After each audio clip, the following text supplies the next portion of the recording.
into episode 4. I hope you guys have enjoyed episode 1, 2, and 3.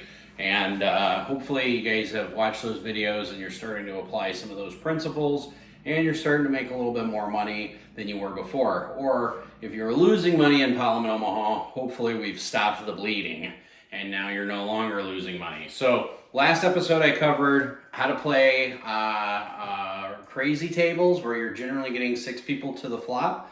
The previous episode I covered primarily equity, multi-way pots. And multi-way pots and a crazy table, equity goes back into it. You're going to hear the term equity a lot also in this video as well. And then the very first video was the 3-hand principle. So here in episode 4, now that I told you how to play a super crazy table, now I'm going to tell you how to play a tight table.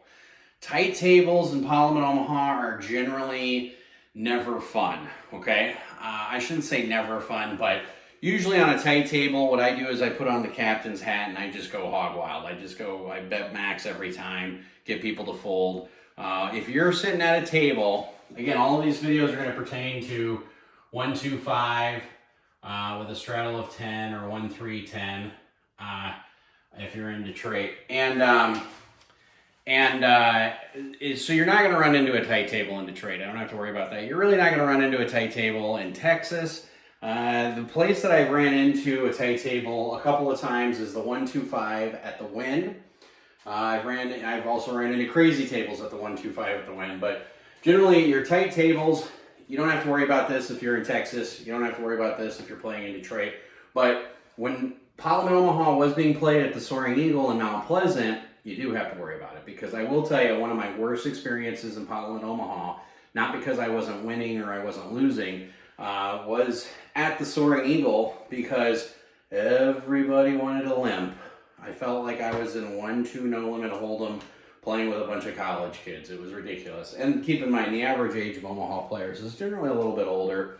But yeah, so in any case, so this episode is going to cover how do you deal with a tight table, okay? I already gave you a little bit of a hint, pot, pot, pot, or raise, raise, raise. How are you going to play pocket aces? And the reason why I'm incorporating this in this video is because how you deal with the tight table is pretty straightforward. And then percentage of stack. And what I mean by this is I have a friend of mine who called me up, this was actually a couple months ago, and talked about he had X percent of his stack in, so when it just makes sense for him to go all in. And I'll cover that in a little bit. But generally on a tight table, instead of having 6 callers go to the flop every single time, keep in mind you have the 3-hand principle, okay?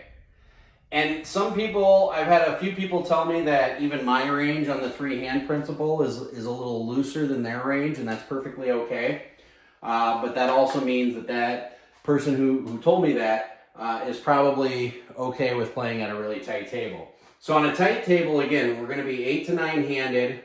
And let's just assume you're going to be in a lot of the hands because you're dealing with a tight table. It doesn't necessarily mean you narrow your range. You still keep the same range of the 3-hand principle, but now you're going to start expanding your range, okay?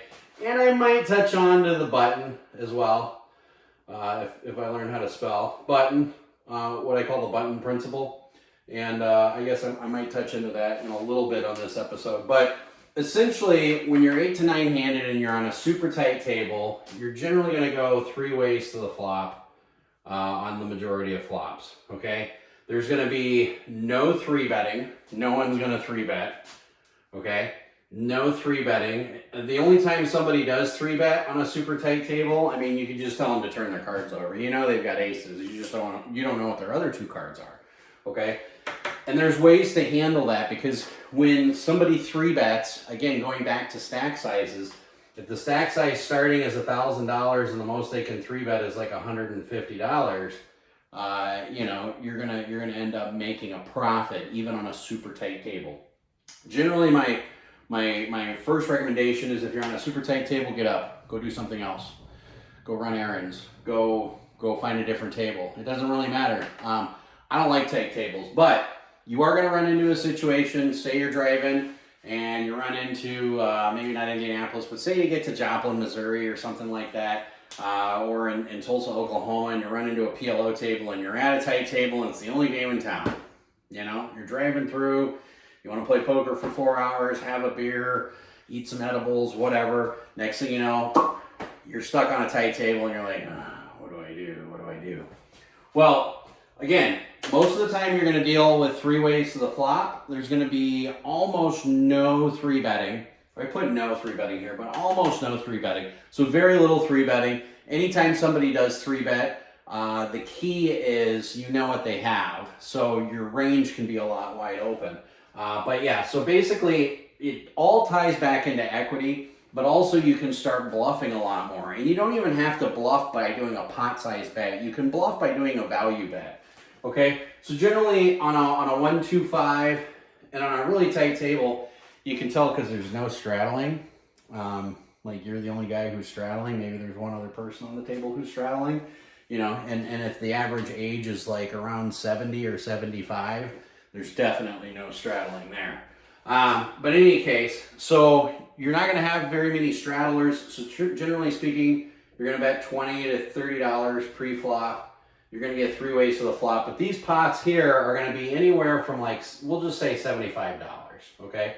So when you're going to the flop and the flop's $75 and you're on a super tight table, whether you're in position or not, you should always bet somewhere around 50% of pot when you're on a super tight table, okay? 50, you can go all the way up to a pot-sized bet if you have enough equity.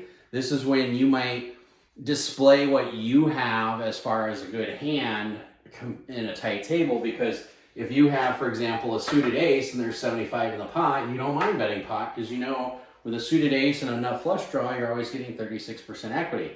Now, the problem that you run into on a really tight table is when you get called, you have to start scaling it back a bit and go, what is this person calling with? I have a suited ace. I know they don't have a suited ace. So they either have top 2 pair, they have top set, middle set. They might call with bottom set, but chances are they're applying some kind of 3-hand principle in their own head, where if a board is like 4, 10, king with 2 spades, so I'll go 4, 10, king with 2 spades, and you have the ace-high spade flush draw, chances are they either have a straight draw, some kind of wrap, top 2 pair, or they might have middle set. You can pretty much X out the fact that they're going to have bottom set, okay, on a super tight table. Also on a super tight table, don't ever play bottom set. If the flop comes 9, king, ace, just muck it. I don't care if you have a set of 9s, just get rid of the damn thing. I don't care if it's draw heavy. I don't care if there's 2 hearts out there and you have no hearts in your hand. I'm just telling you right now, if you're on a super tight table and you flop bottom set, just muck it. If you flop middle set, proceed with a lot of caution, okay? Still do a nice little bet to figure out, okay, I have this much equity if it is a draw heavy board. But basically what you want to do as much as you can is figure out what your equity is, okay, and then figure out what your opponent's equity is. So for example, let's take the exact same hand before, but let's say this time you have pocket kings, and the flop comes 4 of spades, 10 of spades, and king of hearts, and your hand is king, king, x, x, and you're on a super tight table, okay? Now, if you're used to playing Hold'em, a lot of Hold'em players will say, get it all in, get it all in, get it all in. No. The only hand that's going to get it all in against you on a super tight table, if you have top set, and I can guarantee you this, I'll bet $1,000 right now, the only hand that's going to get it all in is a hand like jack, queen, ace with 2 spades, okay? So any 9, any jack, any queen, any ace, any spade gives him the nuts, or her, okay? So if you're on a super tight table and you flop top set, that doesn't mean go hog wild, go crazy. Even when you're on a crazy table and you flop top set, I'm still not betting pot, okay? Some of the biggest pots I've won in my life is when I flop top set and there's like $200 in the pot and I bet like 50 bucks or $100. The reason why is because somebody will chase with like 8-8 jack queen, and if an 8 comes up, then they're like, oh my god, my set of 8s has got to be good because there's no way he has a set of kings. He would have bet pot. And those are some of the biggest pots I've won, even on a super tight table. So keep that in mind. So when you're on a super tight table and you flop something like 4, 10, king, you don't have to bet pot. You can bet like 50% pot. You can bet like 30 bucks, 40 bucks. You know, if you get raised, I'm not 3-betting there. If you lead with the nuts on the flop and you get raised, I'm probably flatting, okay? and if you're really deep, I'm flatting. If you have, like, instead of having a $1,000 starting stack, if you have like $3,000 and the other guy has $3,000, keep in mind, you're on a tight table, okay? The flop is only 75 bucks. What's worth $1,000 into a $75 pot? Okay? Ask yourself that question. If you raise, or if you lead out and bet and somebody raises you, you have to ask yourself, and this is something like I never get, and Hold'em especially, like on a 1-3 table, it'd be like $20 in the pot. Next thing you know, 2 people are getting it in for $200. I'm like, what's worth $3 pre-flop that's worth $200 on the flop? Same principle applies here, even on a tight table. It's $75 in the pot, so it's like probably a $20, say it's a $25 raise pre-flop and you're going 3 ways to the flop. What's worth $25 that now all of a sudden is worth $1,000? You can make an argument, a set of kings here. Yeah, okay, maybe. I prefer if I'm on a super tight table and I lead out and I get raised, and say you lead out for $40 and say somebody makes it $150. This is, again, what's called a feeler bet. They're making it $150. They're not potting it, okay? So they're either doing that with middle set or a hand like ace, jack, queen with spades. And then what you're really hoping for, of course, is any deuce through 8 or a 10 or a king to really whale it on them, okay? And if any of those cards come up, I'm probably leading with a pot-sized bet. Especially because if the guy raised like a feeler bet, like you put out 40 and they make it like 150, there's a high percentage chance that they have a set of 10s, okay? And you need to be wary of that. And so, like, if the turn comes of 4 clubs, okay, and you've got kings full, I still might bet pot. I still might bet 50% pot, Now all of a sudden we've got $375 in the pot. I might bet like 200, okay? Especially on a super tight table. Because what this tells the other player is, you still don't know where I'm at. I have top full house. And I'm still protecting my equity, and if you have a draw, I might let you catch up and get there. You still might be good. And if you bet 200 and he's got 10s full, he's probably just going to flat on a super tight table. And that means on the river, now all of a sudden you can make a $775 bet. Now on the river, you can get your whole stack in, okay? So when you're playing on a super tight table, what you want to do is still bet your equity that you have, okay? Especially if you're flopping a big hand. Same principle applies if the flop comes ace, queen, jack, or if you have ace, queen, jack with spades. You still want to bet your equity, and then if you get raised, just call. You have the right equity to call. You don't want to get it all in. I mean, you can get it all in if you want, but I'm most likely not going to. Now, here's another philosophy that I'm just going to touch up on real quick. Whether it's a super tight table or it's a loosey-goosey table, running it twice, okay? I do not like running it twice. I have ran it twice. I lost a $24,000 pot about a month ago, cash. I ran that twice, lost both times. That sucked. But generally speaking, depending on what the stakes are, I'm not going to run it twice. Like if I'm playing on a 1-2-5 table, if the pot's less than $1,000, not even a chance. If it's less than $2,000, nope. Gets to be about $3 to $5 grand, I'll start running it. I'll start asking, do you want to run it twice? I don't care. But the main reason why I don't like running it twice is because you already got 4 cards. And here's the other reason. When you sit down at a table, whether it's crazy or it's tight, and this is really important to keep in mind, if they're used to running it twice, sometimes they want to get it all in with the worst equity possible. So you have much better equity than they do. They want to run it twice, and you say no. In the long run, you're going to end up ahead, because if they have lower equity than you do, chances are they're not going to suck out on you as often, okay? Running it twice, a lot of times ends up in a split pot. So take my advice. If you're playing low stakes, which if you're watching these first couple of videos, I expect you are, stop running it twice. If you're at places like MGM, I don't know if you guys know this, but they rake it twice. The rake goes from being $6 in the pot, $6 out of the pot, to $10 out of the pot. So it costs you $4 or $2 each, depending on how you look at it. But if you win both ways, it costs you an extra $4. Don't stop running it twice. But yeah, if you're at a tight table and that flop comes up you know, 4-10 king with 2 spades, and you bet and somebody raise, and the whole table's used to running it twice, and you're the odd man out, that's okay. I played in a game in Tampa, Florida, Hard Rock, Tampa, which is a great place to play. Good action there. But the first pot I got involved in, I was in for like $900 or $1,300, and it was like a $3,000 pot. The guy's like, "You want to run it twice?" And I'm like, "No." And he's like, "What?"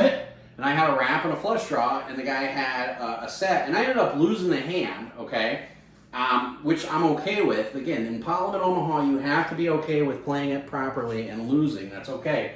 But every time somebody sat at the table, because that whole room was used to running it twice, somebody would point out, "Hey, this guy over here, yeah, this guy right here, Professor, PLO Professor doesn't run it twice." They didn't call me Professor, but that's what they would say. They'd say, "This guy right here," and they'd point right at me. "He doesn't run it twice, never." I'm like, I didn't say I don't run it twice, but max mine is $1,000 here, buddy. If it's like a $1,500 pot, I'm not gonna run it twice. You know, we both have $4,000 or $5,000 stacks, and we get a $6,000, $7,000, $8,000 pot. Yeah, I'm gonna start running it twice at that point. Usually around 5K is where, on a lower stakes table, is where I start running it twice. But in any case, how you play a tight table, again, you put on the table hat, captain, you start doing most of the raising, you bet your equity. If you get raised, slow down. Factor in what does your opponent have, okay? That's very key. Pocket aces, all right. So instead of doing a whole episode on pocket aces, the big thing I'm gonna point out on pocket aces is you can put anywhere, and this ties in with not button principle, but you can put in a good portion of your stack on pocket aces and still have enough fold equity. Learn to find your fold, okay? So if you have ace, ace, 4, 6, double suited, so ace of spades, ace of hearts, 4 of spades, 6 of hearts, okay? And say you're not necessarily on a tight table, say you're on an average table where you're getting 4 or 5 callers to the flop, you know, and somebody opens to 30 and it gets back to you and you can make it like $150, okay? And let's say you still have 3 callers, you still have 3-way action, okay? So you're going 3 ways to the flop, you and 2 other random hands. Keep in mind, 2 other random hands is 8 cards out of the deck. Okay, keep in mind there's only 52 cards to start.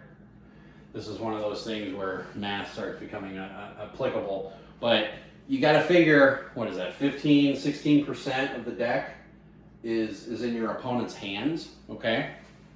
Which is all fine and dandy, but you got to figure no matter what the flop comes, if the flop doesn't give you a favorable, shouldn't say that, if the flop doesn't give you something that gives you enough equity in it, with ace, ace, 4, 6, like say it could be, if it's queen, queen, XX, I don't know what to tell you. Proceed with caution.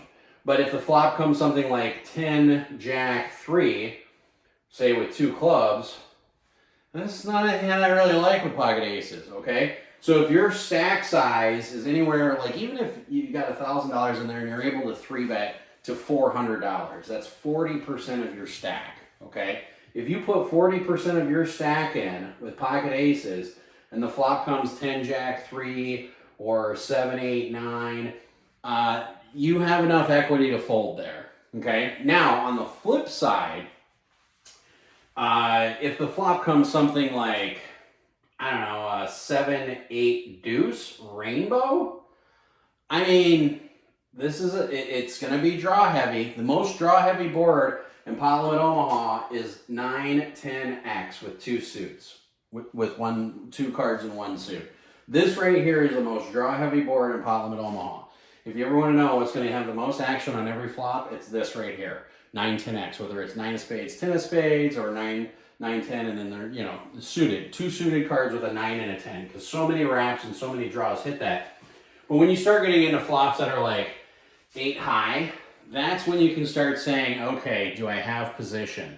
Pocket aces is so important when you have position. I can't stress that enough. Recently I was playing a game and a guy in the small blind, out of all places, decided to 3-bet. And I can't remember what the initial raise was. I think it was like $25. There's like 4 callers, and then the small blind goes pot, and he pots it. I think it was like 150, might have been $170. I can't remember, but it was less than $200.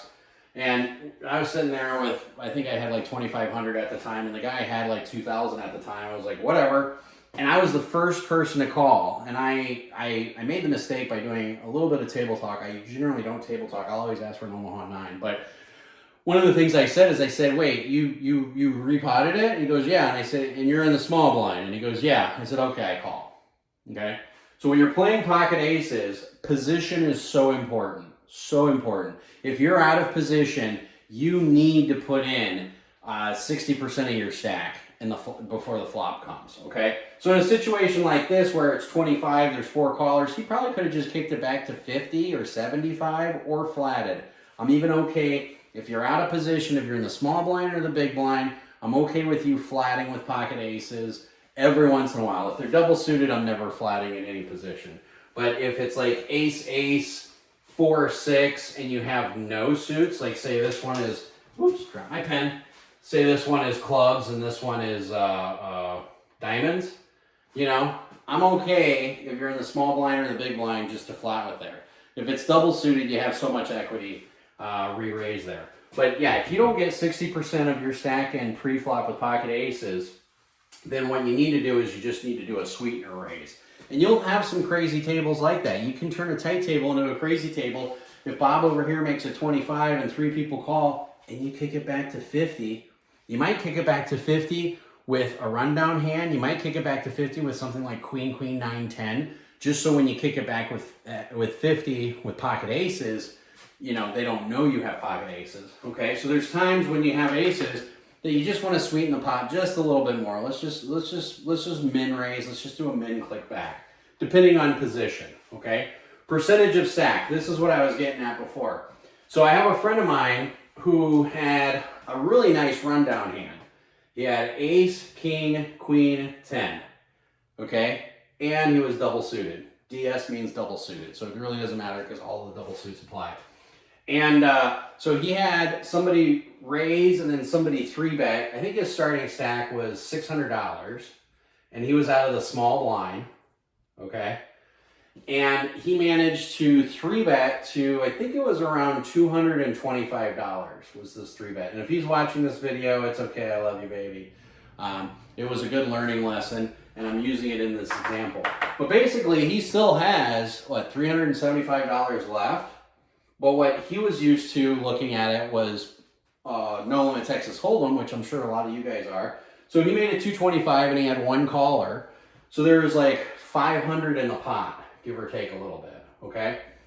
Because not everybody called his 3-bet, but there was 500 in the pot and he only had 375. And the flop, I kid you not, he told me what the flop came.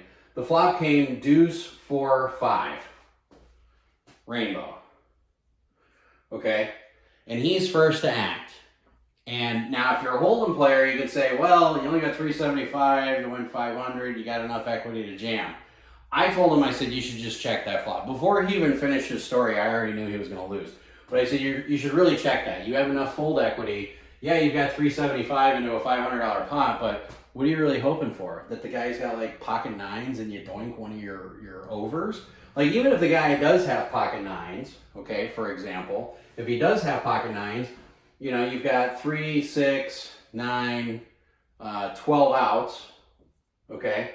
So you could make the argument, and this is assuming the guy doesn't have aces or kings or queens or 10s, because if the guy's got kings, you got a whole lot less outs, you know? If the guy has ace deuce, ace 4, ace 5, or ace 3, obviously you're pretty much drawing dead. But, you know, your best, absolute best case scenario is you have 12 outs. Your worst case scenario is you're drawing dead, okay? And when you're playing Pot Limit Omaha and you go, here's my best case scenario, here's my worst case scenario, generally if your worst case scenario is you're drawing dead, I don't even like to get involved in the hand, okay? So if the board comes like queen, queen, 10, and it's 2 spades with the queen, 10 of spades, and you have the king, jack of spades, okay, you do have 2 outs no matter what.